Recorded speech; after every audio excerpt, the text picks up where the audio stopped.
Hello student, क्या हाल चाल। हम उम्मीद करते हैं कि आप लोग जहाँ पर भी होंगे बहुत अच्छे से होंगे और बहुत बढ़िया से। चलिए आज हम देखते हैं ना एक बहुत इंपॉर्टेंट टॉपिक के बारे में जो अल्कोहल है। अल्कोहल से एक वेरी मोस्ट इंपॉर्टेंट टॉपिक के बारे में हम डिस्कस करेंगे जो जिसका नाम है एस्टरीकरण। जी हाँ स्टूडेंट, ये अल्कोहल का एक रासायनिक गुणधर्म में आता है टॉपिक और उस टॉपिक को हम बोलते हैं एस्टरीकरण। आइए देखते हैं हम एस्टरीकरण होता क्या इसके बारे में समझेंगे रिएक्शन और क्रियाविधि के साथ। क्लियर। हमको उम्मीद है ना कि जो बच्चा अगर फर्स्ट टाइम होगा या बार बार देख रहा होगा हमारे वीडियो को तो उसको ये टॉपिक तो बहुत अच्छे समझ में आएगा और जो पहली बार है उसको तो और अच्छे समझ में आएगी। तो चलिए हम दोनों की बात करके और दोनों के लिए ये बात बताना चाहता हूँ कि एस्टरीकरण कैसे होता है और इनकी क्रिया और इनकी क्रिया विधि, यानी हम कह सकते हैं कि रासायनिक अभिक्रिया और क्रिया विधि दोनों के साथ चलेंगे, बहुत इंपॉर्टेंट। क्लियर। चलो देख लेते हैं हम लोग। नेक्स्ट हमारा क्या है, एस्टरीकरण। एस्टरीकरण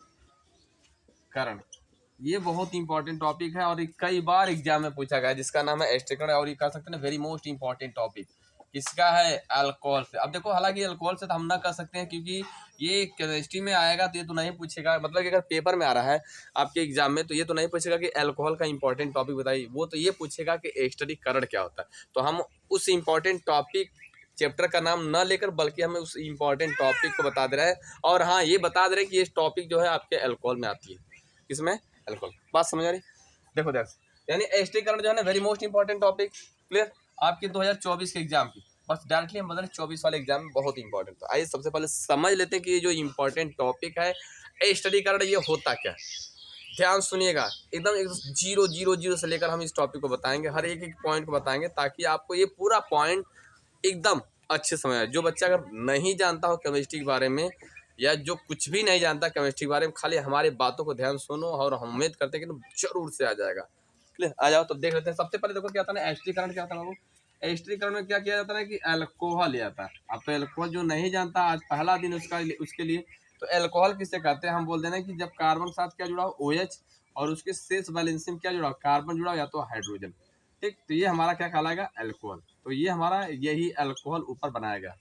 ठीक आया सर। चलो अब हम इसके बात करेंगे अल्कोहल के बारे में। ध्यान से देखिएगा, अल्कोहल को जब हम कार्बोक्सिलिक एसिड के साथ गर्म करेंगे, किसके साथ, कार्बोक्सिलिक यानी एथेनोइक एसिड जो हमारे सिरका मिलता है। किसमें मिलता है, सिरका में। क्लियर। हमने बोला कि जब अल्कोहल को एथेनोइक अम्ल के साथ गर्म करते हैं, सिरका वाला जो हम खाते हैं ना, खट्टापन लगता है, मीठा हल्का सा लगता है, तो हमारा क्या होता है उसमें कौन सा वह कंडीशन होता है, कौन सा रासायनिक पदार्थ होता है, तो वो रासायनिक पदार्थ हमारा होता है कौन होता है, एस्टिक एसिड। क्या नाम है, एस्टिक एसिड। ठीक। तो अब देखो ये जो हमारा एथेनोइक अम्ल है, आईपीसी नाम इसका एथेनोइक होता है। ये जो हमारा एथेनोइक अम्ल है और अल्कोहल, इन दोनों का अगर हम आपस में मिलाते हैं ना, किसके साथ, H2SO4 के साथ, H2SO4 के साथ। अब ये जब मिलता है ना तो दोनों बन के आता है, यहाँ पर हम माइनस कर देंगे, क्या लिख देंगे, जल माइनस हो जाएगा। यहाँ से जिंदगी में पहली बार ये एसिड, जिंदगी में पहली बार ये एसिड होकर भी OH देता है और यहाँ से EH निकलता है, ये बात याद रखिएगा। अब ये बन जाता है बाबू, यहाँ पर क्या बनेगा, बन जाएगा आपका एक एस्टर कंपाउंड बनेगा। क्या बनेगा, एस्टर। ध्यान सुनिएगा, ये हमारा ये OH निकल गया। अब ये चीज आकर इधर जुड़ जाएगा। कैसे जुड़ेगा, देखो ध्यान से देख लीजिएगा, CH2। अब नीचे यहाँ पर स्पेस नहीं है, अब यही चीज हम जो इधर लिखने वाले थे इसको नीचे कर देना, यहाँ पर इस तरह भी लिख सकते हो। अब यहाँ पर इस तरह कर लो, थोड़ा सा आगे OR करके CH3CO और क्या हो जाएगा O, फिर CH2, यही चीज लिखा गया है। ये बन गया हमारा एक एस्टर। क्लियर। अब एस्टर क्या होता है, जब कार्बोनिल समूह के साथ OR जुड़ा हो या OCH3 या O एल्किन जुड़ा हो, इससे बोलते हैं हम लोग एस्टर। अरे बस सबको समझ में आया एस्टरीकरण क्या होता है। एक बार ध्यान सुनो, एस्टरीकरण किससे कहते हैं, वह कार्बनिक यौगिक या सॉरी वह अप्रिय जिसमें अल्कोहल और कार्बोक्सिलिक यौगिक को लिखेंगे कैसे, अगर एग्जाम में पूछ दिया तो लिखेंगे कैसे, लिखोगे कि जब अल्कोहल और कार्बोक्सिलिक अम्ल को H2SO4 की उपस्थिति में क्रिया कराते हैं तो बनता हमारा क्या, एस्टर बनता है। क्या बनता है, एस्टर। और इस सब क्रिया को हम बोलते हैं एस्टरीकरण और इसको इंग्लिश में बोलते हैं एस्टरीफिकेशन। क्या बोलते हैं, एस्टरीफिकेशन। क्लियर। आ जाओ। अब सवाल है कि ये बना कैसे, ये जो प्रोसेस है बना कैसे, इसको आज हम डिस्कस करेंगे ना, इस टॉपिक को देखेंगे कैसे बना। तो हम इसका सबसे पहले लिखेंगे मैकेनिज्म। मैकेनिज्म मतलब क्या होता है बाबू, जो हम कोई बात है, जैसे अगर हम कहते हैं कि नीमक को घोल दे पानी में क्या बोलते हैं, क्रियाविधि हिंदी में पहले लिख दे तब बात करें। रुक जाओ 2 मिनट, थोड़ा हम लिख दें तब बात करें इसके बाद, ठीक। हिंदी होती क्रियाविधि। हमने बोला कि अब एक गिलास ले लो पानी, उसमें नमक डाल दो, उसके बाद नमक डाल के घोल बनाओ, घोल बनाओ, घोल बनाओ। तो आप देखते हो ना कुछ देर बाद नमक जो होता है पानी के अंदर घुल जाता है। अब वो घुलता कैसे, उनको हमको लिख कर समझाना होगा, और वो लिखने के लिए आपको कुछ ज्ञान होगा। क्या ज्ञान होगा कि हम तोड़ेंगे जब नमक के बॉन्ड को, नमक Cl यानी NaCl है, इनके जब बॉन्ड को तोड़ेंगे तो किस पर प्लस जाएगा, किस पर माइनस। जल में सूत्र होता है H2O, इनको तोड़ेंगे तो किस पर प्लस होगा, किस पर माइनस। अब ये प्लस माइनस को अपोजिट डायरेक्शन में, यानी प्लस को माइनस साथ, माइनस को प्लस साथ जोड़ेंगे। यही बात अगर हम लिख के बताते हैं तो उसे हम बोलते हैं क्रिया विधि। क्या बोलते हैं, क्रिया विधि। आ रही बात समझ। तो यही चीज़ है। अब हमको देखना है कि ये कैसे हो रहा है, इसको हमको समझना। तो सबसे पहले बाबू जो तीर के ऊपर होता है उसको तोड़ते हैं हम लोग, याद रखिएगा। अगर क्रिया विधि हमको बतानी होगी ना, तो सबसे पहले जो तीर के ऊपर होता है उसको तोड़ते हैं, और उसके बाद फिर इसको, ऐसा होता है क्रिया विधि। चलिए सबसे पहले स्टेप में, सबसे पहला स्टेप हमारा क्या होगा, H2SO4। इसका स्ट्रक्चर आप जानते ही हो। H2SO4 का स्ट्रक्चर अगर नहीं जानते हो तो यहाँ पर जान जाओ, पहले लिख दे रहे हैं, सिंपल था। H2SO4, इसको हम लिखेंगे कैसे, यहाँ पर इसका संरचना होगा ऐसे, कैसे, ऐसे होगा, ठीक। किसी कोई दिक्कत, हाँ रही बात समझ।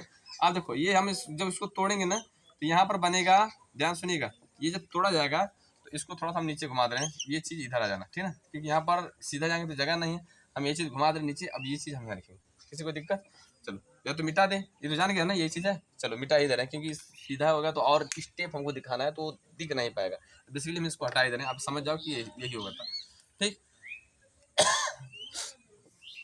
यही है, देखो अच्छे से पढ़ो ऑर्गेनिक केमिस्ट्री, और हमको उम्मीद है ना कि ऑर्गेनिक केमिस्ट्री तुम लोग को बहुत अच्छे समझ आए। चलो हम इसको प्रयास करते हैं, देखें लिख लें इसमें हो जाएगा कि नहीं। प्रयास है कि हो जाएगा। CH2CH3, बहुत अच्छे, बन गया हमारा प्रोडक्ट एस्टर। 1 मिनट हो गया, चलो एस्टर। अब इसका नाम हो जाएगा बाबू एस्टर। अब देखो हम इसको जो सीधा कर रहे थे इधर, अब हम जानते हैं ना इसको इस तरह करेंगे। देखो अब बॉन्ड तोड़ना हमको, ये बॉन्ड इधर से टूट सकता है या तो इनके और इनके बीच में टूट सकता है, ठीक। अब कहीं से भी तोड़ सकते हो, चलेगा। देखो यहाँ से क्या करोगे, ये बॉन्ड हम इधर तोड़ेंगे, जब तोड़ेंगे तो एक H प्लस मिलेगा, दूसरा क्या मिलेगा OH, और यस, उसके बाद HO मिलेगा, फिर ये हो गया, फिर उसके बाद OH। अब ये बॉन्ड टूटा, देखो इसके बाद हमको उसमें 6 और इसके बाद हमको उसमें 1, यानी कैसे चेक करोगे तोड़ने के लिए, बॉन्ड को तोड़ने के लिए बहुत आसान रूल है। पहले ऑक्सीजन ले लो, देख लो कौन जिसके बॉन्ड तोड़ना है, पहले उसको अलग कर लो। हमको इनके बीच में बॉन्ड तोड़ना है तो उनको अलग करो। अब उसके परमाणु क्रमांक लिखो, इसका होता है 8, इलेक्ट्रॉन विन्यास हो जाएगा, इसका 1 ही होगा, इसका 2 हो जाएगा, कितना आएगा 6। अब जिसके बातम कोष में अधिक इलेक्ट्रॉन होता है, इनके बीच में अगर बॉन्ड है तो वो अपनी तरफ खींचता है। बात में जब 2 तत्वों के बीच में इलेक्ट्रॉन विन्यास करेंगे, जिनके बातम कोष में अधिक इलेक्ट्रॉन, उनके मतलब जिनके बातम कोष में अधिक इलेक्ट्रॉन, वो जो बीच में इलेक्ट्रॉन होगा साझा का, वो अपनी तरफ खींचेगा। तो अब ये जब अपनी तरफ खींचेगा तो यहाँ पर क्या हो जाएगा, यहाँ पर देखो एक माइनस बनेगा बाबू, क्या बनेगा माइनस, और बनेगा सॉरी, हाँ ये वाला माइनस होगा ऑक्सीजन पर माइनस, और ये पर क्या जाएगा प्लस, ठीक। क्लियर, अरे बस अब देखो क्लियर हुआ कि नहीं, समझ में आ रही बात नहीं, चलो ठीक ठीक ठीक। तो आ जाइए हम लोग देखते हैं ना, अब होगा क्या, इसका नाम क्या हो जाएगा प्रोटॉन, और इसका नाम क्या सल्फेट। अब इसको इस तरह लिख सकते हैं HSO4 माइनस। क्लियर, आ रही बात क्या हुआ, क्लियर। आ जाओ फिर हम लोग देख लेते हैं नेक्स्ट हमारा क्या हो जाएगा। अब हम ले लेंगे किसको, इसको ले लेंगे, ध्यान सुनिएगा। CH3 हुआ, CO हुआ, उसके बाद फिर क्या हो जाएगा OH। अब हम जानते हैं इसके ऊपर लॉन पे इलेक्ट्रॉन है, तो अब ये क्या है प्रोटॉन, यानी H प्लस क्या करेगा। अब देखो इसको इलेक्ट्रॉन चाहिए तो यहाँ पर भी इलेक्ट्रॉन है, और यहाँ पर, तो ये यहाँ पर नहीं जाएगा, यहाँ पर जाएगा, ये गया इसके साथ जुड़ गया, जब जुड़ेगा तो बन जाएगा CH3 CO, 1 मिनट CO, उसके बाद ऑक्सीजन, और यहाँ पर बन गया H, और इसके ऊपर क्या हो जाएगा प्लस चार्ज। क्लियर। अब देखो ये फिर हम इसको क्या करेंगे, ये इलेक्ट्रॉन टूटेगा इधर, बन जाएगा CH3 CO, उसके बाद क्या हो जाएगा, इसको हम कर रहे हैं प्लस, और यहाँ पर माइनस हो जाएगा जल, क्योंकि ये जल बाहर निकल गया H2। अरे सर चलो नेक्स्ट देख लेते हैं हम लोग, दिख रहा है सबको। अब हम लोग CH3 ले लिए, एल्कोहल, अब दूसरा नंबर हमारा आएगा एल्कोहल। अब इसको ले लेंगे, फिर हम किसको ले लेंगे, इसके साथ, ये जो प्लस है ना, अब इसको साथ रिएक्शन कराएंगे तो उल्टा लिख सकते हैं हम इसको, ये चीज़ है ना घुमा देंगे और इसको उधर करेंगे, देखो कैसे होगा CO प्लस चार्ज CH3 हो गया। आ जाओ फिर देखो क्या करना, क्या आप इसको जब ये जानते हो इसके पास प्लस है तो इलेक्ट्रॉन जाएगा इधर लेगा, ऑक्सीजन के पास इलेक्ट्रॉन अधिक है तो बन जाएगा CH3 CH2। ध्यान समझ यार, सुनो ध्यान समझ में सुनिए, ध्यान सभी लोग सुनिएगा। अब ये बन जाएगा इस तरह, और यहाँ पर हो जाएगा CH3, उसके बाद ये हो जाएगा प्लस। क्लियर, अरे उसमें किसी को दिक्कत, अगर समझ में आ रहा है तुरंत देखो कमेंट बॉक्स में सर जी आ रहा है। ठीक, अब देखो क्या होगा ना बाबू, ये तुरंत हम गर्म करेंगे तो ये टूट जाएगा। जब टूट जाएगा तो यहाँ पर देखो बनेगा क्या, इसको हम नीचे तीर को घुमा दे रहे हैं, इस तरह बन जाएगा आपका CH3 CH2 CO और OCH3। अब यही चीज़ इधर घुमा सकते हो और इसको इधर कर सकते हो, तो ये बन जाएगा इधर। ये बन गया आपका एस्टर। क्या बन गया? एस्टर। यही कहलाता है एस्टरीकरण। किसी कोई दिक्कत आ रही है उसमें? यही है एस्टरीकरण। चलो इसका स्क्रीनशॉट लो।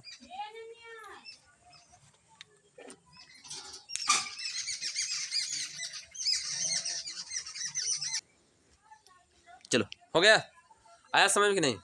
देखो हमको उम्मीद है ना कि ये जो कंसेप्ट अगर हल्का फुल्का कुछ बच्चा जानता होगा ना केमिस्ट्री में, बस कुछ नहीं, तत्वों का नाम, बॉन्ड तोड़ना नहीं जानता चलेगा अपने लिए, लेकिन तत्वों का नाम और इलेक्ट्रॉनिक विन्यास, और उसके बाद हमको उसका इलेक्ट्रॉन, अगर इतना जो बच्चा जानता होगा ना तो ये रिएक्शन बहुत अच्छा समझ में आएगा। और हमको उम्मीद है ना कि जरूर आया होगा। ठीक है, नहीं आया तो कमेंट बॉक्स में लिखो सर जी नहीं आया, उसके बाद हम आगे बताएंगे। लेकिन हमको उम्मीद है ना कि 99% आएगा, 1% आपके लिए छोड़ रहा हूँ इसलिए क्योंकि आपको तत्व का नाम और परमाणु क्रमांक और इलेक्ट्रॉनिक विन्यास, उसके साथ साथ 72 को उसके इलेक्ट्रॉन, ये अगर याद करोगे ना, या जिनको याद होगा उनको 100 में 100% आ जाएगा। चलो तब तक के लिए हम मिलते हैं नेक्स्ट वीडियो में अदर कंपाउंड, अदर टॉपिक लेकर, बहुत इंपॉर्टेंट के साथ। ठीक है।